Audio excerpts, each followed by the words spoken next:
Welcome back to Reality Check. This channel cares for hearts and minds, and we do that through conversation, and we do that in the areas of marriage, relationships, family, the workplace. And yeah, we every single week bring you what we hope is helpful information to take better care of your mental well-being. And I'm back again with Dr. Eva Satwine from ICFC. She's a trained therapist, a life coach, parenting coach, and also with Ruthie Ndwiga. Ruthie has become part of the family. If you have been following the conversations we've been having on the workplace and mental well-being in the workplace, she's been our go-to person, but today she's back in a different capacity. We're going to be talking about silent treatment in marriage. I know just hearing that title, some of you are like, oh, they've come for us. Because perhaps it's your default, it's your go-to mode of operation in your relationship. You know, when things are, you're not understanding them, you say, zip it, let me keep quiet. You know? Some of us use it as ammunition. We're like, I know it hurts him, so let me keep quiet. Yeah, we're going to discuss all of that, if it's helpful, if it's beneficial, or if it's actually hurting your marriage. So welcome to the show. Welcome, ladies. Thank you. It's good to have you both back. Yes. I don't even know where to begin. I don't know where to begin. But maybe let's start with why this is such a common practice in relationships and in marriage conflict, and what emotional or psychological needs is it often trying to protect? Because it's a response to something, it's a reaction to something. Why is it common? Why are we seeing it more and more often in our relationships? Ruth is no longer a guest, so now I'm looking at you. You're looking at me. Yeah. Why is it Common. Okay, so probably I should start from the fact that communication is key. It's actually considered one of the fundamental pillars in any relationship, but mostly marriage. And again, taking it to the fact that marriage is a partnership. It's not just a relationship, but it's a partnership. And in partnerships, partners need to check in on each other. They need to work together. There's teamwork. You're planning together. So many things happening. And so definitely communication becomes the bloodline of that relationship, and indeed it's a bloodline of every relationship. So why is it common? Why it's common? So many things. When people are not able to have conversation, especially when, for conversation to be effective, it has to carry certain important elements. One is respect. Key is respect. In fact, communication in our work, we don't just say communicate, we say respectful communication. Respectful communication, where adults are working together. But even in when we are talking to children, it has to be respectful. Respectful. Recently, I was reminded by one of the drivers I was traveling with, and he said, you hear people say, don't talk to me like that, I'm not a child. Suggesting that for children you can be as disrespectful and still have your way. You can't, because communication or conversation has to be respectful. So why is it common now? It is people have taken that you can communicate anyhow. And so then silent treatment, people snap out of that kind of communication. They cannot take it, so they shut down. Secondly, why is it common? It is because we are not trained to, we do not consider relationship management as a skill. So we just gamble at it. And of course, I've said it before, all of relationship management, especially marriage management, it is skill. It is skill. So if you can't, for instance, communication is skill. Listening is skill. Teamwork is skill. Conflict management is skill. Like everything is skill. So because we haven't known how to navigate a number of issues, then we use silent treatment as as a tool. That's what we have to offer. You can't listen one to of me. the communication tools. Yeah. But I also high level response to your question, Rachel, is I honestly think why silent treatment is common. It is a parenting issue. Yeah, it's a parenting issue. Do you know that silent treatment is and sorry if I'm jumping the gun. Okay. It's actually a form of manipulation. Yeah, it's a form of manipulation. In fact, when you check some of the spaces, they define it as manipulative behavior as a definition. It's manipulative behavior. Now, this manipulation begins when we are young. If you recall, one time I told you that the thing I fight most in my children, I fought most, now I no longer have little children, but I fought most when our children were young, was throwing tantrums. Throwing tantrums, silent treatment. It begins there. That's where it begins. Now, when you do not deal with it in your children as they grow, they're just going to take it as a form of communication.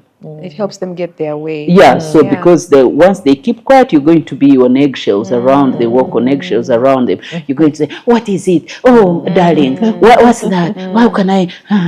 Then what do they get? Power. Power. Yeah, so they get empowered and they grow up believing, "Oh, every time I don't get my way, I'm going to shut down." And then people everyone is just going to run around trying to make me happy. So it's also it's a parenting issue, by the way. And of course we are seeing so many parenting issues now than before. And it's becoming a crisis. It is. Yeah, so I think for now, I think I would say that. Yeah. And so it grows also into It grows because then because anything you practice every day becomes, you become an expert on it. And since it wasn't punished or nipped in the bud, the person grew up thinking that it's okay. It's okay. Yeah, it's all right. My mother tolerated it. My father was okay with it. So my boss should. Yeah, my spouse should. Yeah. Okay. Yeah. So I see two people, maybe even seated in the car. We've seen those scenarios in traffic, but they're dead silent. They're not talking to each other. There's even nothing to to point out at, look at the traffic or it's raining. And they have done this for years and it seems the norm. And I've had someone saying that silence is safe. And we're wondering then, why are you two people together if you're not at a place where even the weather or the political state of things or the economic can become a point of conversation? Yet these very people in a different car, in a different environment, they're bubbly, they're talking, they're expressive. You'll be shocked actually to see them. You're lost. You'd wonder, where is this performance? Are they performing in the other spaces or they're performing with me? But I think it's become a silent killer of relationships. And as Doctor has said, it's manipulative. And the person doing it sometimes is not equipped. They don't know how to get out of that shell. And others are conscious. They know that this is going to get them what they need. And others totally don't understand it. They see it as, also there's new age conversations around silence being power. So I think sometimes there's that confusion. Golden. Yes, silence is golden. Yeah. So there's that also misinterpretation that the silent treatment is you giving space for a conversation to be easier or for things to, simmer. But I guess it depends with where your heart is at. There's a time, yes, silence might be the only thing to do. So maybe also we want to define at what stage is this silent treatment happening or how are we defining it? Yeah. So yes, you're right. There are different ways that silence is used or applied in a relationship. Yes. There are times when, like you said, it's used to de-escalate a situation. Like, emotions are high, and so Yes. I think the other person being quiet is giving time for the situation to calm down. Yes. And then there are other times when it is being used manipulatively that I will get my way if I keep quiet. There are other times when it is used intentionally to hurt Absolutely. the other And person and punish, because they probably know the other person values conversation, they value having things out in the open. And so I'm going to use that as a form of punishment, that you can even think about punishing an adult is just, it's beyond me, but here we are. Yeah. And so maybe it would be, I think since we've kind of laid out the kinds of silent treatment, I don't think we are addressing where someone is trying to de-escalate the situation. I think that's Yes. mature. Yeah. Because if you respond, then the situation can become even worse. Yeah. And I'm hoping that even when you're keeping quiet, you're saying, let me be quiet, but I'm going to raise the conversation in a calmer environment. So let's talk about the ones who use it manipulatively and the Okay. ones who use it as punishment. Okay. What are some of the short and long-term effects Okay. of silent treatment to a relationship Okay. and a marriage? Dr. Evers, do you want to go first? Ruthie should go first. I want to volunteer, Ruthie.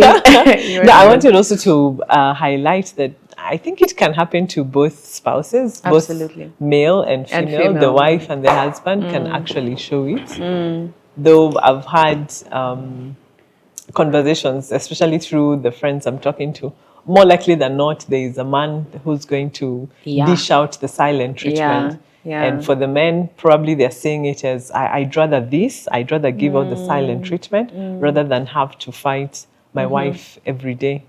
So for us as women, or let me say the times I have received it, I don't think I'm a giver of silent treatment. I No, would you're mostly more- dish it out as yeah. a point of, now we have reached here. Let me So let me hold serve that. the silence that's Yeah. golden to give it time.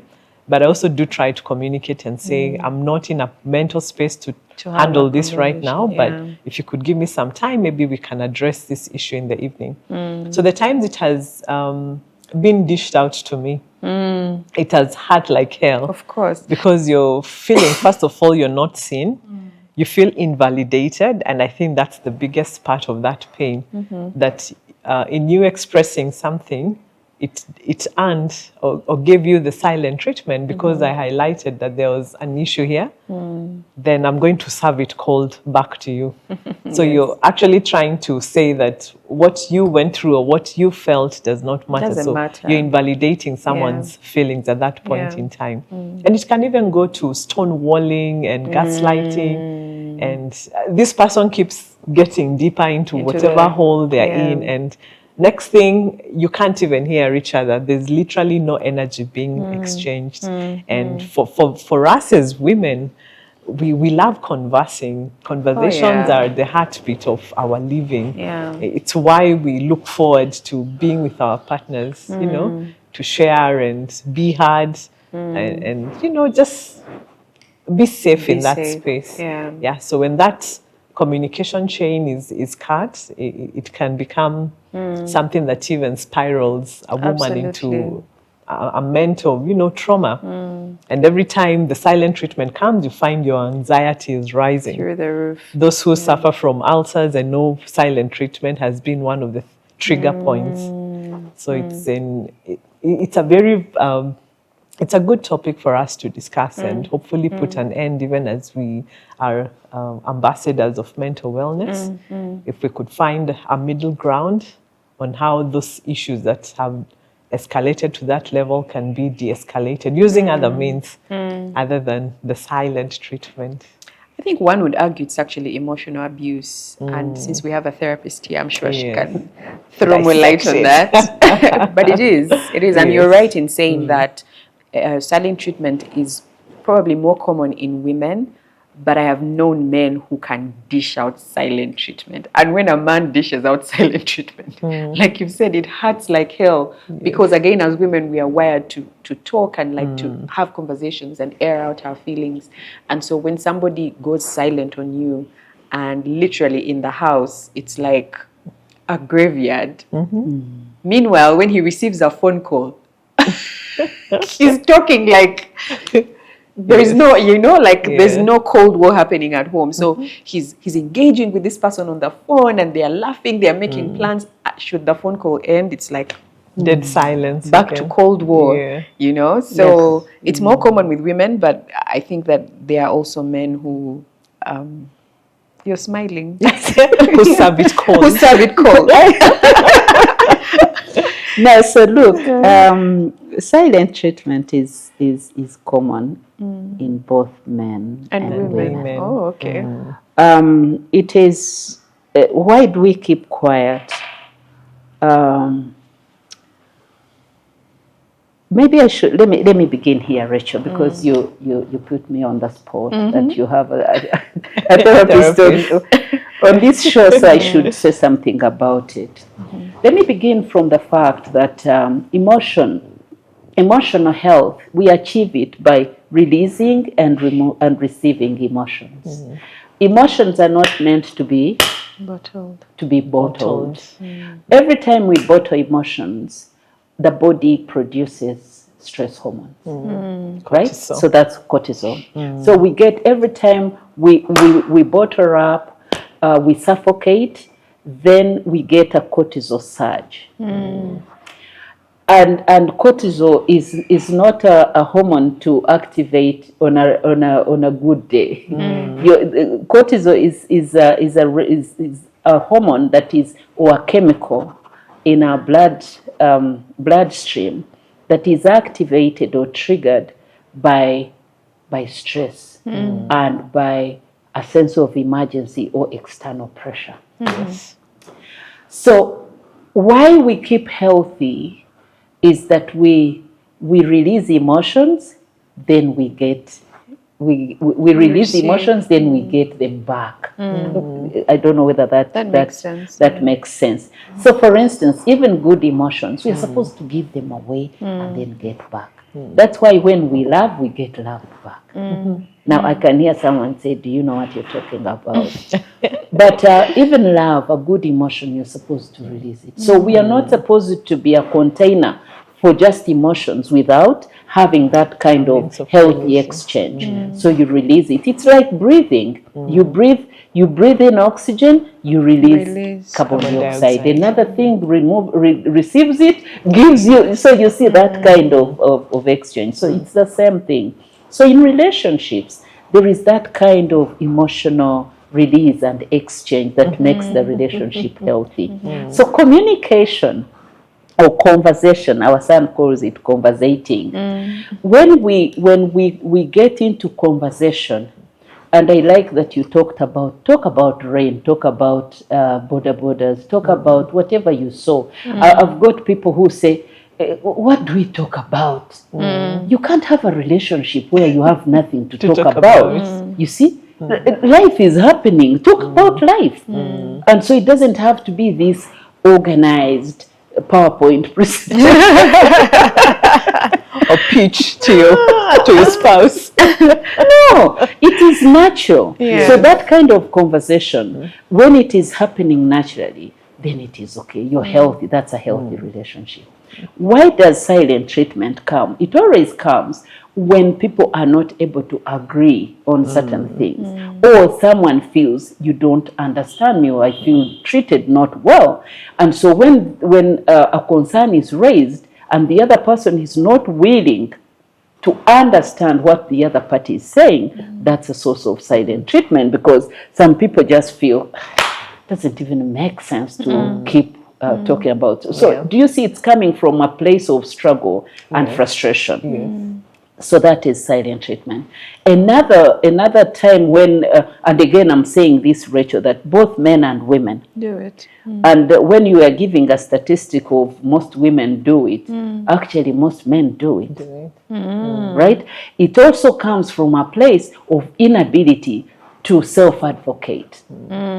Yeah, because in this relationship, I think, again, Rachel, I mentioned it on one of our shows, that relationships are about power dynamics. Absolutely. You see, it's about power dynamics. So if I'm in a situation and I'm not able to advocate for my needs and communicate my needs, and I say that, or I just want someone to read my mind, and they are not doing an accurate Reading. accurate binoculars. Yes. To read my mind, Yeah. then I'm just going to withdraw.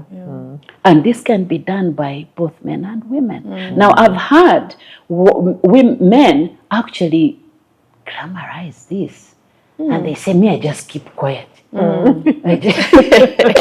Yeah. I say, "You keep quiet? What do you mean you keep quiet?" Then what happens? So every time people are not able to solve a problem, and they realize that they don't have enough power to engage in solving a problem, then they run to silence. And so they do that again to manipulate someone, to say, "Oh, now that they are not happy, then I need to make them happy. So I want to have my way in heated conversation or contentious decision making, then I'm going to keep quiet." Then I say, "I'm not happy." Now, do you see how it looks like? It actually goes back to what I talked about. It is a sign of manipulation, because when we are healthy, we can have conversations, we can listen, we can understand, we can actually hold back and then come up and put put your own argument, or share your side of the story, or your understanding, your perspective to things in a healthy way. Then you don't have to go silent treatment. You can actually go what she was talking about. Let's put this to rest for now. Let's come back to it later on. I just wish we could get to that place in communication. So then you're not silent, but you have put a break to the conversation, and you'll come back to it. That's absolutely different. But when you're not able to articulate your issues and be able to negotiate, do you see what I was saying? That negotiation is a skill in relationships, and share your own side of understanding. Then you're likely to plunge into, "I've kept quiet." So again, I'm in therapy. I'm in marriage therapy. I've had men say, "Me, I just keep quiet." I realize. Thirdly, most people get into silent treatment when they feel suffocated by a partner, right? So every time you bring out an idea, someone condescends and suffocates you and manipulates you, and they want to have their way. Again, you feel frustrated, disempowered, and then they go there. And this can be done by both men and women. I'll be honest with you, I'm a student of statistics. I don't even know where to put it, but any person that is not able to have a healthy conversation, most of the time they plunge into silent treatment as a tool. A weapon, actually. Okay.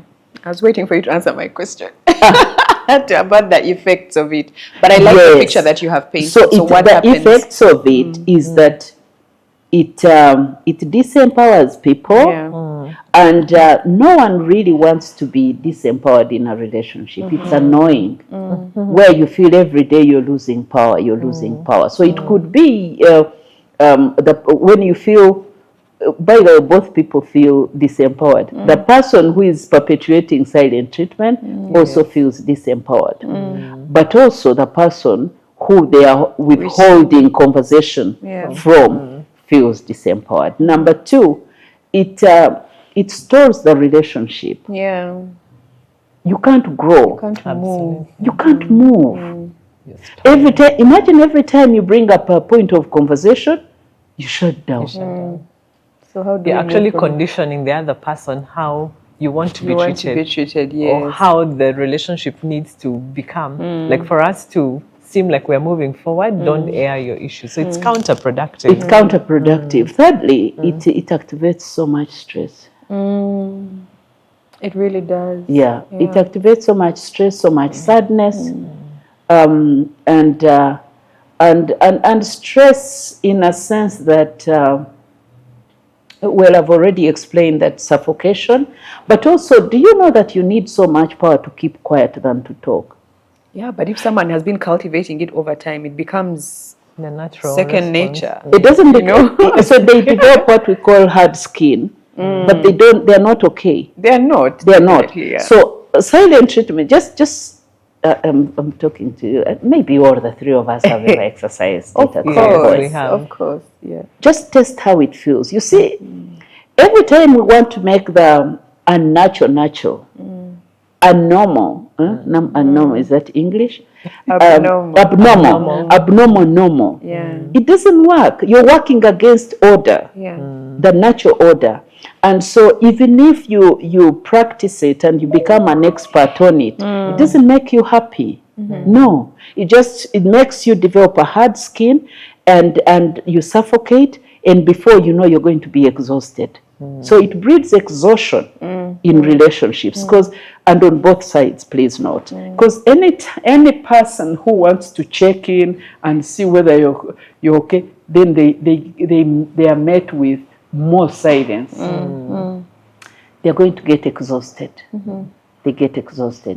Of course, it also breeds other behaviors, like now people are running to look for conversation somewhere else. Yeah. You see, and when they get into those conversations, God knows where they end, because then they get to talk the things they needed to talk with their partner. Yes. Now they are talking about them with another person. Because you see, these emotions and happiness in relation are sustained by certain tools, conversation being one of them. Yeah. So you'll find that then a person who can't have conversation with their spouse, they're going to have conversation with another person. And then they say, oh, now I feel good. You see, oh, this person listens to me. Oh, here I can talk about anything with another person. But my partner. So it can be And it's a vicious loop, because Yeah. now this person who found someone else to talk to, they stop now bombarding this person with this kind of conversation. Yeah. And so this person is wondering, where did they Where get did to? they get, So if yeah. they were getting power from punishing you, Yeah. now you're not available anymore for Yeah. that. Yeah. And then it breeds another issue of mistrust. Mistrust, Yes. yes. Yes. Yes, And especially rightfully when, like what Rachel mentioned, you're home, you're not talking. All of a sudden, this person gets a call, and they all just get a line. happy. Yes. What's that? So that's it. But I also wanted to mention something again, to remind viewers that, by the way, you need more emotional energy to sustain silence than you do to conversate. than you need to conversate to engage in uncomfortable conversations, right? So don't take peace don't make peace with silence, because after that you're going to lose energy maintaining silence, and yet you need to come out and engage in conversation. Yeah. So it shouldn't be a go-to place. It shouldn't.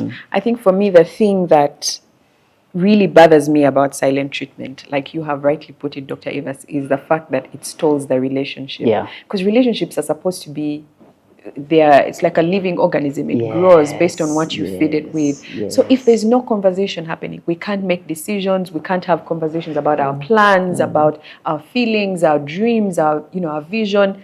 So we're just there. We're not moving. And I don't think there's anything frustrating in a relationship, like not being able to move. Yes. And it's with simple things like, if there's silent treatment in the house, even mundane things like buying milk or like food in the house, you'd be like, so am I buying the milk? Are you the one buying the milk? Like, we can't even make that decision. So now you both go out and buy milk. Oh, okay, we are wasting money. Like, it is When you so... go for a function, it's and dumb. then it's quite awkward. It's awkward. I actually find it so immature. Can It I really just say? is. I find silent thank you. treatment You so see, immature. it's an Are we immature not able to tool. reach a place where we can express that, Rachel, I am frustrated because when you constantly do this, it's making me feel this way. Yes. I'm thinking, can't we just get to a place where we can express Have that our needs conversation, and be confident that our person is actually going to, first of all, listen and be Yeah. able to do something about it. And even though they don't, am I mature enough to hold the space for them? So the time they realize that this is an actual need I have, not out of selfishness or being immature or being, too demanding, Yeah. they'll hold that space for you to be able also to be ready to give you what you're needing to thrive in the Absolutely. marriage. Which makes validates Dr. Evers's point that Yes. silent treatment really is something that was not dealt with as a child, because we've said it's immature. Yeah. Yeah. So you have this adult who's behaving like a child. Maybe when they were a child, they got their way through silent treatment and pulling their mouth and throwing tantrums. So now you're doing the same thing as an adult when you have a mouth and a brain to process your emotions and like bring them to the table in a way that's respectful. I mean, what are we doing? Can I say something about maturation? Yes. Because I thank you, Ruthie, for bringing it up. When I was thinking about silent treatment and talking about it as something that originates from how what we accommodated growing up.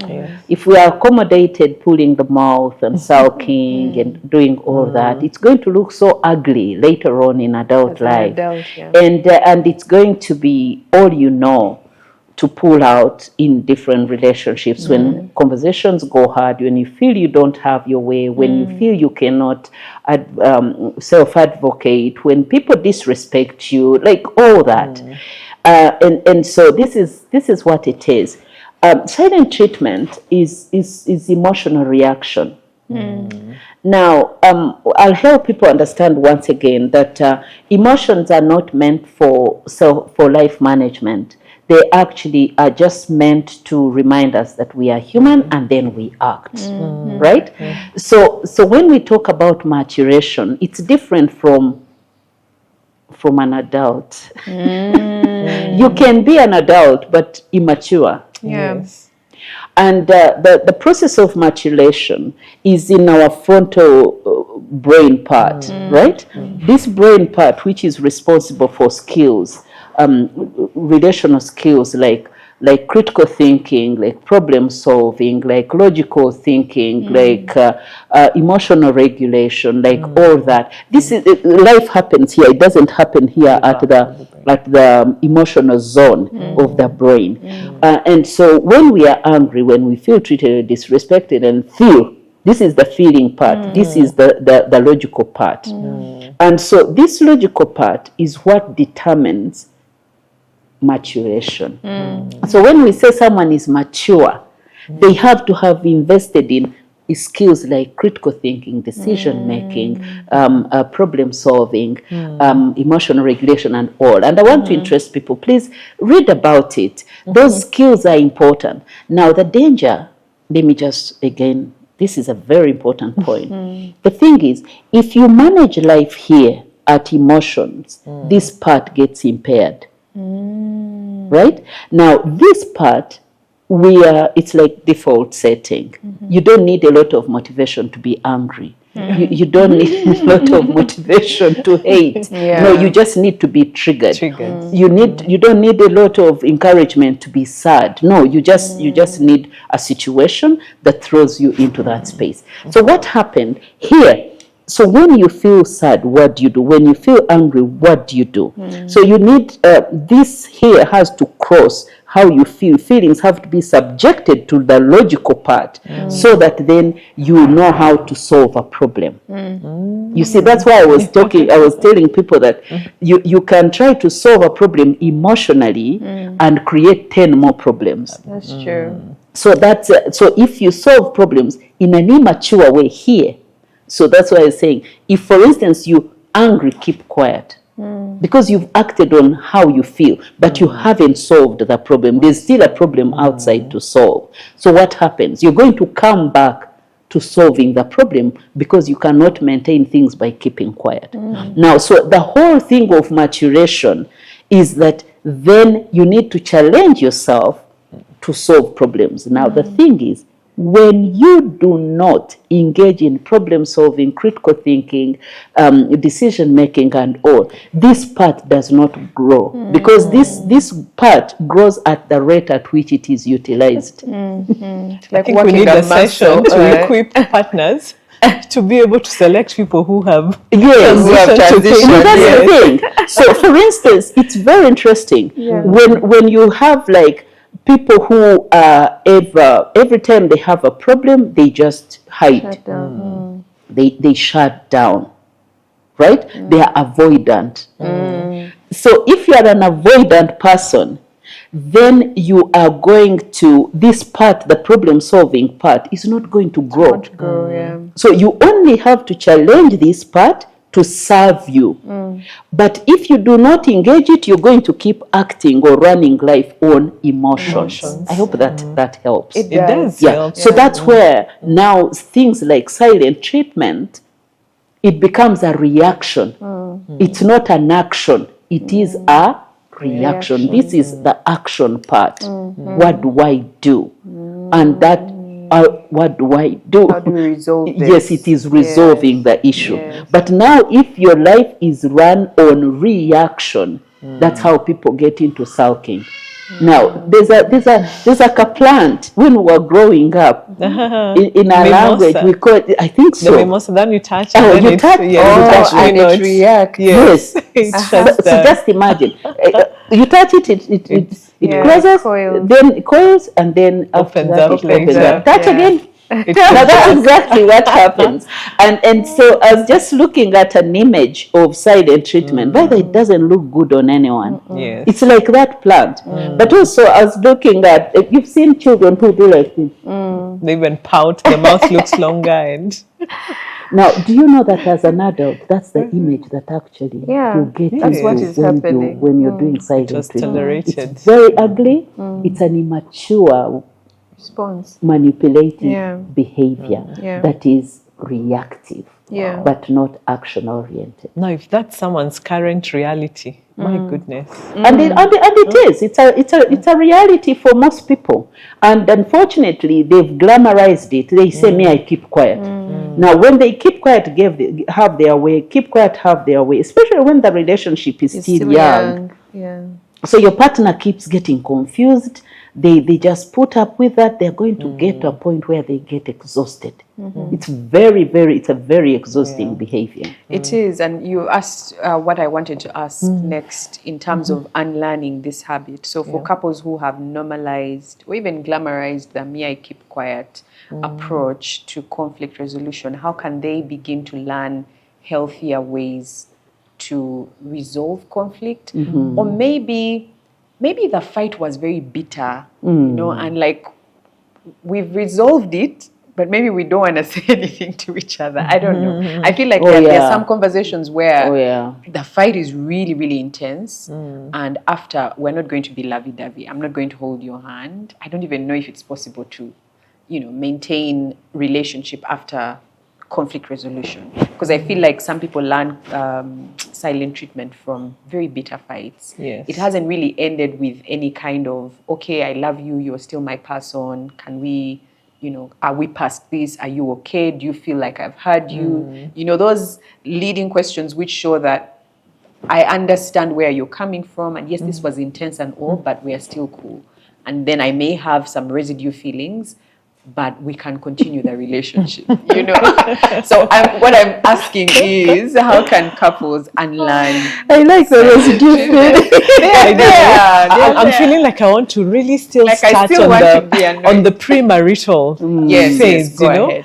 Like I wish we could take more time before we pick our partners or say yes or be said yes to assess different scenarios. I'm not saying you create conflict for the sake of it, but we want to understand how this person deals with conflict. How do they even deal with, let's say, not having money? Because I have seen men shutting down. It's not that they're annoyed at the person, but just because there's a setback financially, they shut out, not just you, the rest of the world, and they run off to their cave. So I want to believe that it starts from how we have selected the people we are with, And were we able to look at different scenarios on how they handle life? And hopefully, if you're now with this person and you went ahead knowing that that's how they deal with, my goodness, that's a project and a half. It is. It's going to move from a marriage to now you having to manage this project right in front of you. Yes. So I can't wait to hear what Dr. says. Then we can. No, that's building on okay. it. I am an advocate for premarital counseling, and I really want to encourage everyone to invest in this. Try to discover your partner, not with the view to running away from them, but with the view to understanding them, to knowing the kind of person that you're going to be in partnership with. Please note that they could be having a communication challenge, but we don't have people who are 100% okay. They could score high in other areas, but they struggle with silent treatment. Now, I'll tell you what, even if we discovered people and spent time, that's okay. Don't marry a stranger. I have said it on this show. Please try as much as possible to discover who you're going to marry. I've also said, make sure that your love is not blind. Having said that, please note that even if we took time to, even if we married the rightest person, even if our partner was made in heaven, we still are going to have things to work on. So whenever you're going to disagree, like you don't need a prophet to tell you that in marriage you're going to disagree, and that's okay. So I think that's part of preparation for people to know that it's normal. Because I think I remember when I had just gotten married, like the first time we disagreed, I thought the world had This is the end. You and me both. Was my experience. I thought heaven had touched earth. Or hell. Or hell had touched earth. And so I didn't know what to expect. But I don't even remember What it was about. You understand? Yes. So key thing is for people to know that it's disagreement, conflict, and all are part of the relationship. That's something to normalize. Okay? They are part of, however, that they have to be resolved. Secondly, whenever there is a conflict, it's important for us to step back and process what has happened. What has happened? Why did we disagree? Why? So instead of shutting down and plunging into silence and God knows when that ends, because it doesn't look good. How it ends, somehow people try to find their way out of it, and they are talking and they look so ugly. But you see, when you step back, I think I've had experiences where my husband and I don't agree on something. But the thing that I do is that I step back and see what happened. What happened? Yeah. What happened? Why did we get to this place? Is it that I wasn't ready for a conversation, or he wasn't ready for this? Is it that we probably need to give it a little bit of thinking? Probably we needed to process the issue, both of us, because I think we've had conversations where you hear someone say, I've had my husband say, but for you, you've thought about this, now you want a decision made. Yes, I need time to think I need about time. it. Yes. Now, in such cases, I've always offered grace, like, maybe. So there is power in maybe. Because when we don't do maybe, we say how. How do you not see it? How did you? So every time we say how, we are likely to get more angry, more frustrated, more this, and then keep quiet. But when you say maybe I didn't understand, maybe. So I encourage people to complete that sentence. Every time you have a conflict, something that has left you wounded, check. Maybe something happened. Maybe he wasn't ready. Maybe he doesn't know how to solve these problems. Maybe he gets evasive and avoidant on some things. So you probably want to package it differently. You know, sometimes the way we approach things determines whether the other person is forthcoming or not. or they run. So it is always important for us to go that direction rather than get judgmental and then we find ourselves shut down, right? So that way you can. Rachel, one more thing about how do people get into, because if you have been used to that as, How do you you also unlearn? need to do a self-evaluation. True. Why do you always go to that place? Because it's not a good place. It's not a good place. Yeah. When you're not talking, you can even fall sick. It's even worse when you get to sleep. You know? Tossing and turning. Tossing and turning and looking at as the sun comes out. Wondering when you'll get out of that space also. The night gets longer. Yeah. And so it's always very important to know that it's not a good place to be because you can't keep in that place. You're going to get out of it because hard skin is not easy to maintain. So it's important to know what triggers you to get into silent treatment. And then challenge yourself. Is this worth it? What alternatives do I have to this? Yeah, so that's what we do as therapists. But I encourage people to do that at your level. Check. What is it that always gets me into this silent treatment? Is it that I just want to have my way? Is it this and that and that and that? Then what alternatives do I have to solving that problem rather than to get into That's very true. silent treatment? Yeah, I think if we all put the torch or the spotlight on myself approach, why do I always resort to silent treatment? What am I trying to achieve here? Do I want my partner to start talking? Maybe that's not the best approach. Am I trying to punish him? Why am I trying to punish an adult? You know, I think self-awareness is very key in this conversation. Yeah. Just to add, while Doctor was talking, I've remembered how I constantly am tapping into wisdom of compromise. Not that every time I'm forgetting about my own needs, but it's in knowing that is this going to be worth the marriage or the relationship in 5 years' time?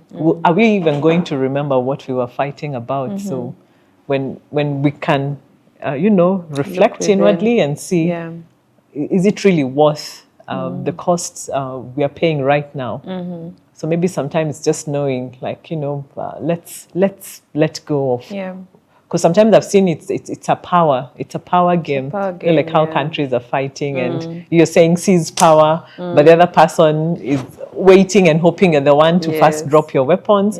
Okay, we come forth, everyone has dropped their weapons, but you have that secret, knife there. Weapon. In your, so you're both showing up. It sees fire, but you're waiting for the other person just to in react. case you And know. we're like, why is love You don't sometimes even feeling want like a that to work. battlefield? Yes, So I think when we remember our why are we here, and that even our marriage is not just for ourselves. We first of all have children. If you're not yet at that place where you have children, you have people who are looking up to, the institution you've entered.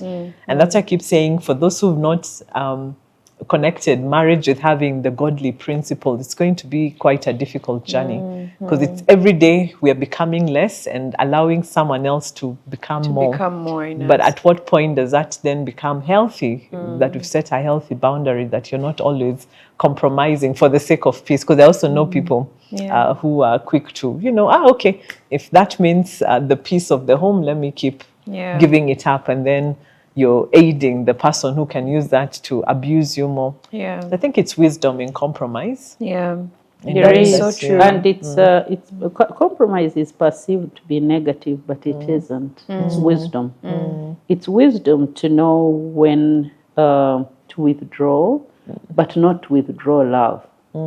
I think one of the things, friends, that we need also to emphasize during this conversation is for us to always know that you're not fighting as enemies.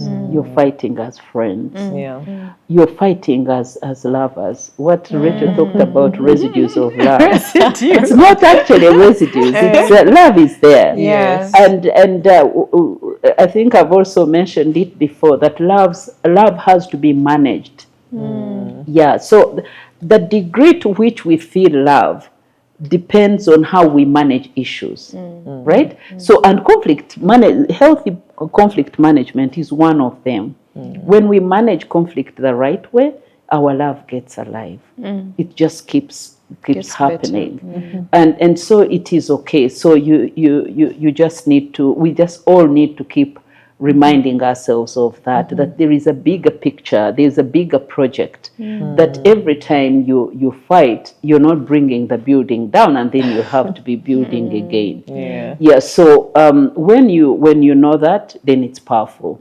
I also want to share a tool that is important, that helps people not to plunge into silent treatment, and it's called the question form of communication. For instance, especially when you get to communicate or you conflict, and then you all shut down.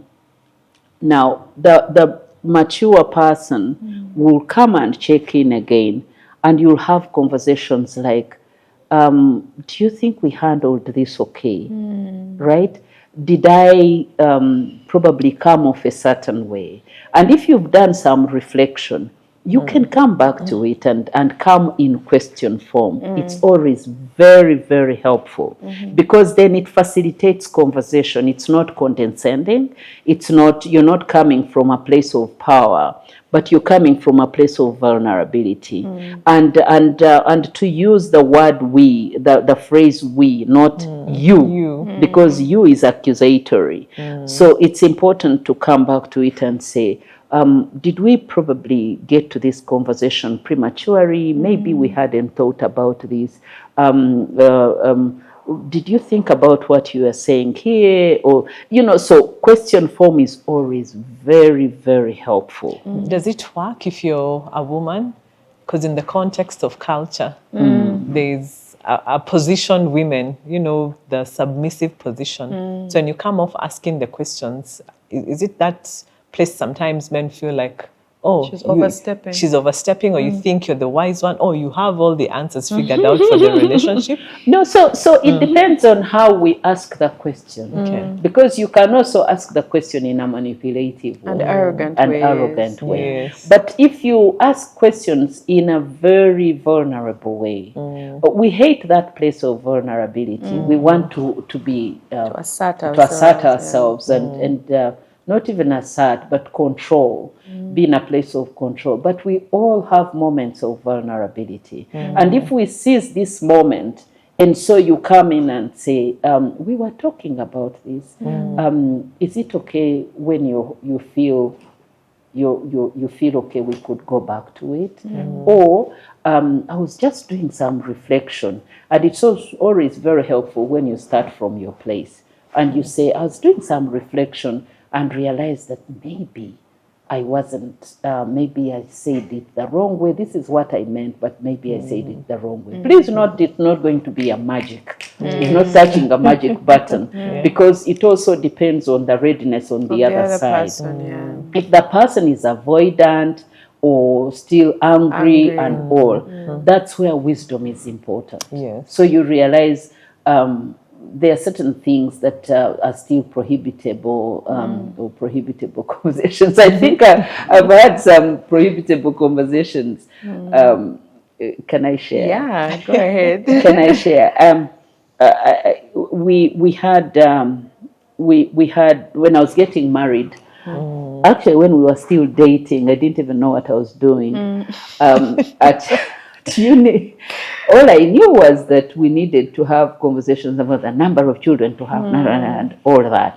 So I would go to my boyfriend or fiancé then and go like, how many children are we going to have? And then he would go like, how have you gotten to that place? So he avoided talking about the number of children we're going to have. But then at a certain point, when we got married, we said we'll have 3 children. 3 children, and I want to tell you, I didn't care if we had all of them boys. Really? Yes. So, and I had my very silly reasons why I wanted boys. One of them was that I grew up in between boys. So I was looking for an extension of my brothers. Wow. Yes. Yeah, so I grew up as a tomboy, don't be fooled, those who think. Yeah, so I had, I just enjoyed boys. So I was looking for an extension of boys, of my brothers. And then I said, if we have all of them boys, I don't mind. And then he said, yeah. And of course, he also wanted A girl. a boy. Oh, he did, yeah. Yeah, boy. Yeah. For obvious For reasons, obvious right? reasons, yes. Okay, so we have our first children, the twins, Twin girls. girls. Boom. One more child to go. I had 2 names. I had Joshua and Caleb. So I already had the names, like I didn't have to. I had them even before I got married, I had the 2 boys. Now, give birth, twins, twin girls. We had agreed to have 3 children. The second one, after 4 years, I was very sure. Didn't even check. I knew God it was had, a because I boy. really wanted Hey. a A boy. boy. Yeah. Boom! A girl. Another daughter. So it became an Ati, emergency. Right? Yes. So now we started conversations. Now, don't ask me where both of us were coming from, but one thing I'm sure of, we loved our children, Yes. but we were now anxious. And now we had to have conversations around, should we have another one? So I said, we talked about it, and then he would go like, I have more faith in this establishment. So I have more faith. I'm like, oh, we could try. We have another one. That will be a boy. But I also probably pray more and all that, fast and do all the spiritual dramatic things. Yes. And every time I checked in, today he's in for it. Another Tomorrow time he's not. It's not. So it took us another 5 years to plan whether we wanted to have, because we were not agreeing. Yeah. So one day we should have, another day let's have our children. Supposing we get another girl. So how many are we going to have? 10 girls because we are looking for a son. Yeah. So after 5 years, boom, we try again. Guess who we get? Another girl. Whoa. You see that? Yes. So get another girl. Now it became a prohibited conversation. So after that, now what do you say? Wisdom. So we have 4 For girls. girls. Okay. Please note, we didn't hate our girls. We loved them. But remember where I was coming from, and also him. And so every time we were going to talk about it, it got heated. Every time we talked about it, it got heated. Until now, the children we had started praying for it. If you said, pray for food, they say, God, give us a baby brother. Oh. Now, when the pressure also came from that side, Yes. but the point I'm making here is that it becomes a point of contention, and you're not agreeing. It becomes a prohibited subject. But the major point I want to make here was at a certain point, personally, I had to choose to understand where he was coming from, his fears, his pressures, and all. I had so much pressure myself, and I had to take it to the Lord. Now, the day I made the decision, you made the decision to have another son. child. I had prayed, I had gotten revelation, I had come and talked to him. And I remember one time I was in church and the Lord had spoken to me, saying, try again, I've given you a son. And I was in church that day because we were doing church registration. So I filled the form and I had all our children there. Then the 4 girls and our other daughter, 5 girls. And I said, God, really? You promised that male and female, you created them and all that. And I had my own conversations with the Lord. I didn't look at it as my husband's problem. It was an issue that we needed to take to the Lord. And I took it to the Lord and I had peace. I had peace. So every time I checked in with him and he wasn't ready. Now, during that registration, I wrote, and the Lord had spoken to me. I wrote down. I wrote his name down, our son's name, which I had carried for years. It was now 17 years. Wow. So I wrote it down. Then he was seated next to me. He goes, he's like, who is that? Who is that? Oh, Lord. Then I said, the Lord, like in a very nice spiritual woman. I said, the Lord has spoken to me that he has given us a son. He laughed. He laughed and said, have the wires touched it?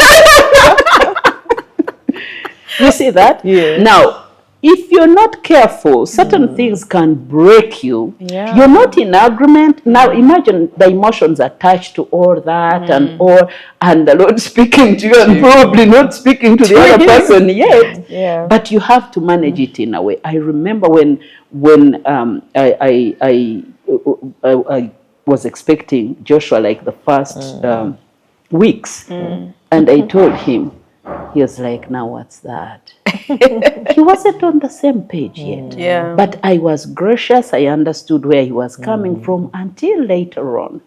Then he got on board, but he wasn't also very sure. Now, such a thing can actually break you. You go in silently. You see that you're not understanding my feelings, and so it is. Sometimes, by the way, this silent treatment can also come from a place of selfishness. Yeah. Yeah, you're not being considerate. You're not thinking about how the other person is processing their struggles.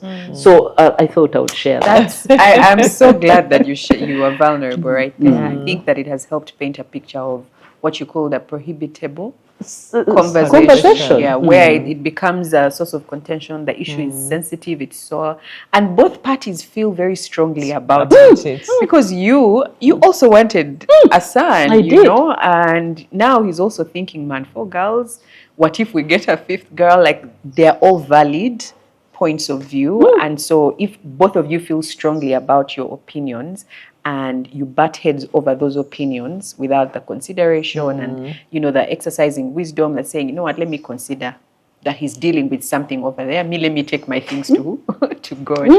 Yeah, can also be a place for, let's go silent. Everybody kind of goes, you know, their own way. I want us to end this conversation, and I'm going to give both of you opportunity to say one last thing about this subject, which is very common in our homes. You know, how would you end this? What would you say to the person watching who is like, I don't know what you guys are going on about. This has been my story for the last 15 years in marriage. I don't know how to get my husband to talk. I don't know how to get my wife to talk. What can you say to them? Something that they can hold on to and say, maybe things will get better. Sure. I can do these little small things in the meantime. You know, like Dr. Eva said, I took my things to the Lord. Maybe that's what you need to hear now. So Ruthie first and then Dr. Eva, and we'll close this. Okay, mine would be to encourage, whether you're the wife or the husband who's receiving it, to know just it's a moment in time. I don't think this is the rest of your marriage story. If you could hang on in there, and also at that point where it's not being used as an abuse tool, I think sometimes some things give in at God's time, and we can't rush time. And just like Dr. Eva said, she took it to the Lord in prayer. Have that faith and hold on that something is going to give in due time. And because sometimes we are so hell-bent on that truth within us. And to the person who needs to, you know, who has gone through the motions, this has been the story of your life, is it possible that you could reach out to someone, either a therapist or a couple, who could talk to the both of you? Or if your partner is not open to going, just even for your own sake of, your own mental wellness, for you to walk that journey. You can actually walk therapy without your partner, just so you know how to stop also being reactive, and for you to protect your dreams and everything else you believe that marriage is about as you walk through the journey of life. Of course, ultimately is that the both people will reach a place where it diffuses. But if this is the part of your story, just know it's a season you're going through, and hopefully God is going to get you through. And if that doesn't happen, then keep holding on to your truth and knowing that one day things are going to get better. to be brighter. Also to remind couples that we have our children who are looking at us, and if not even for our spouses, we can do it for our children, who we are teaching them also how to resolve conflict, not even when they get married, right? Within the home, in schools. So let's keep asking ourselves, who are we raising? And children, it's what they're observing. It's not so much even of what they're listening or what we are telling them to do. So when we can see ourselves as role models in the family, I think it will help us hold ourselves to a higher standard. And finally, for those dishing it out cold, I think it's uncalled for. I believe no person gets into a marriage to be treated that way. No one gets into marriage to suffer or be suffocated in a space where they're not able to express themselves. So if you could embrace this journey and see that you're responsible for your own, mental wellness, I think it will be a step in the right direction. Yes. True.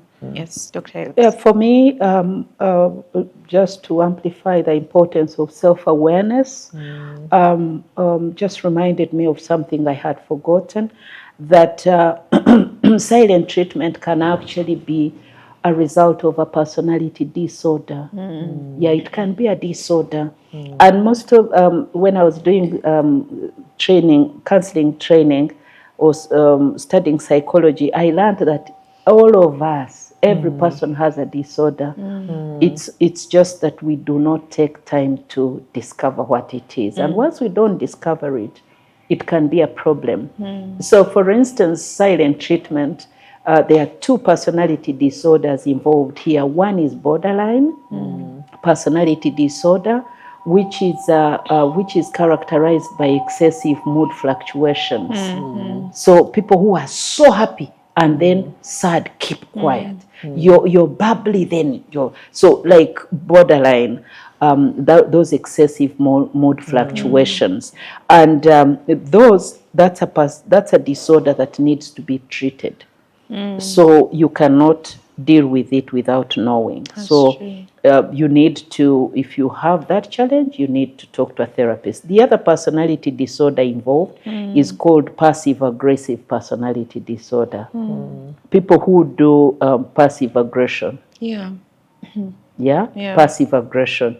Now, this could also be rooted in how you were raised. So that also can be treated through therapy, because it could be coming from a place of trauma that was unresolved, and or the way again you were raised, maybe in an authoritative way. So the only way you can assert yourself is to be to have that sort of aggression. So that's also can be, you can get support from a therapist to resolve it. So therapy, very important. Self-discovery, very important. Now, my closing remarks, Rachel, is whenever there is silent treatment in a marriage, it's very important for partners to do self-reflection. Reflect. We do not, most of the time we don't invest in reflection, self-reflection, and try to check where things are coming from. That's why I've mentioned even on other shows that let's stop running. Let's not run to hideouts, because silent treatment is a hideout. Because at some point you have to come out of that hideout. So instead of running to hideout, challenge your brain. Challenge your thoughts.